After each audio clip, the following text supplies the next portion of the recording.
The just-released video shows 30-year-old Nicole Kessinger being interrogated. Did you ever say anything to him about, like... Never. Anything about his kids being a problem? Anything about his wife being a problem? Never. Why would you wipe out your family to be with me? When did a third entity find out about Kessinger, and how? I posed that question in a previous video, and now, on Wednesday the 15th, 2 days after the murders, we want to answer that question. But are we ready to? And do you know the answer? Do you know precisely when and how a third party figured out Kessinger was Watts' girlfriend? I got nightmares in my head, I fear. Thoughts build up until I can't feel. My mind fills up into a creature, and it haunts me somewhere much deeper. I got nightmares in my head, I fear. This shocked me just as much as I think it shocked the rest of the world. She breaks down, sobbing over the gruesome fate of the children, 4-year-old Bella and 3-year-old Celeste.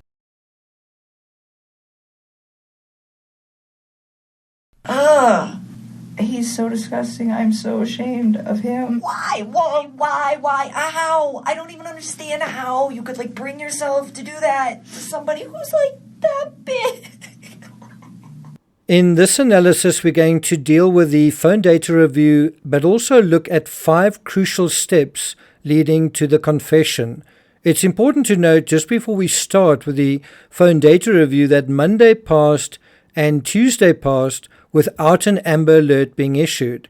It was only on the late afternoon of August 14th, that's the Tuesday, that a BOLO, a Be on the Lookout alert, was issued for the missing pregnant mom and 2 children. Anyone know the difference between the two? Well, a BOLO and an Amber Alert are both law enforcement communication tools, but they serve different purposes. They also different levels of seriousness. An Amber Alert is a specific type of alert used in the most serious child abduction cases, when authorities believe a child is in imminent danger. Looking back, shouldn't an Amber Alert have been issued in this case? Meanwhile, a BOLO is a broader term for any alert used to notify law enforcement about a person, vehicle, or item they should be on the lookout for, which can include missing persons, suspects in crimes, or stolen vehicles. And at the end of the day, a BOLO was issued for Shanann and the girls. So you can see by Tuesday afternoon, the police really underestimated the seriousness of what was taking place. And so in a real sense, Chris Watts had succeeded in misleading people as long as 2 days after the fact. So what changed? I mean, if the bottom line is that by the end of Tuesday, the cops really had nothing to go on, just besides the fact that Chris Watts was acting in a strange way. But in a way you could say, well, if he was separating, maybe he didn't really care that much about his family, and maybe that's not so unusual. But they really didn't know for sure if Shanann and the kids were missing or not, or something worse. But then overnight, between Tuesday and Wednesday, that intelligence changed. I'll explain how in a moment. I'll also explain the massive implications that new intelligence had going into the events of August 15th, which is Wednesday. Remember, that was the day Watts was polygraphed and the day that he confessed. Anyway, let's drill down now into the phone data review. But before we get to that, if you're finding this series worthwhile, interesting, and you haven't subscribed, now might be a good time. Hit the subscribe button, click the notification bell for notifications. You can also look at the Chris Watts playlist. There's a whole bunch of videos going back a long time into the history of this case. So have a look at that. I'll put a link to the playlist in the description as well. If you're finding this analysis really worthwhile, you can also hit the thanks button, and let's get started. So the phone data review for August 15th is really brief. 07:47 hours, Watts told his father, text me when you land, I can pick you up. 09:03 hours, Coda sent a message to Watts, hey Chris, it's Graham from last night, just checking in. Will you call me back? Watts made that call 3 minutes later. 09:37, Watts told Coda that his father had just landed and he was en route to pick him up. 10:13 hours, Watts told Coda that he had just picked up his dad. 10:27, Coda told Watts, swing on by the PD, see how relaxed it is. When you get a chance, we'll make a game plan for today. Watts answered a short call from Coda a minute later. Well, Watts had no way of knowing that his whole life was about to change once he set foot in those doors, also without a lawyer. Frequently this day, news outlets sent Watts messages requesting more interviews. At 10:53 hours, Watts resumed his interview with the FBI and CBI with Coda and Tammy Lee. He eventually confessed to murdering Shanann and disposing of all 3 bodies. What's missing there? He didn't confess to murdering the children. He also subsequently was taken into custody. Whoa. Not so fast. What is our question again? When and how did a third party figure out Kessinger was Watts' girlfriend? And who was this third party? I left Frederick for the night around 11:30 p.m. The next morning, that's the 15th, that's the Wednesday, at 8:07 a.m., I received information from CBI agent Stacey Galbraith that Chris Watts possibly had a girlfriend, Nikki Kessinger, with the phone number provided.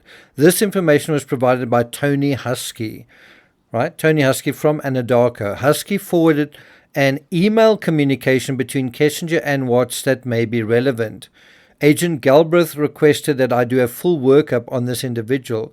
This was really based on an email communication, supposedly a single email, that Anadarko suspected a possible affair with Kessinger. So they were the first entity, the first third party to figure out, basically to suspect that Watts did have a girlfriend and who she was. And it was really 2 female agents, Agent Galbraith and Agent Gillian Ganley. You know, this excerpt from page 1465 of the Discovery documents is actually authored by Gillian Ganley. I'm guessing it's someone you may have never heard of. She's from the Colorado Bureau of Investigation, the CBI. So it seems the cops wanted Anadarko to check Watts' phone and emails, which they did overnight. And by the next morning, Anadarko had come back to say, yes, it appeared Watts did have a girlfriend, and this is who she was, Nicole Kessinger.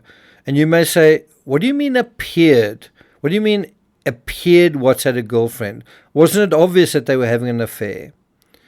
Well, bear in mind, at around the time that Watts gave his sermon on the porch just the previous day, on Tuesday, August 14th, Kessinger started to find him sus, just like everybody else, and that's when she started to purge all of her texts. Remember, Watts had been purging his phone throughout the 6-week period when Shanann was away. So Kessinger was behind, especially on Tuesday, the 14th of August. The point is, even though she may have deleted most of her messages, some, like these, slipped through the cracks. And even some of Chris Watts' texts slipped through the cracks. So if you were an investigator, simply based on these texts, and it's really not a lot, would you guess these 2 were having an affair?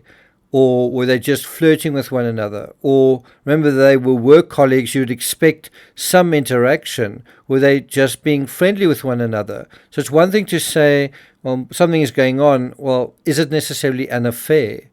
Have a look at this text retrieved from an Anadarko work phone and sent on August 11th, a Saturday before the murders.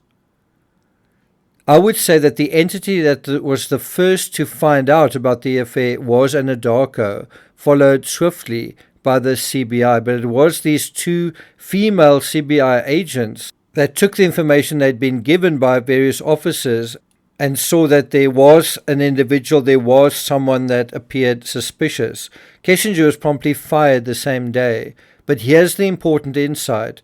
At around 8 a.m. on that Wednesday, the cops knew something that Watts didn't know they knew. They had a name, and they knew something he hoped to hell they'd never find out. And obviously, Tammy Lee and Coda interrogated him while armed with this information.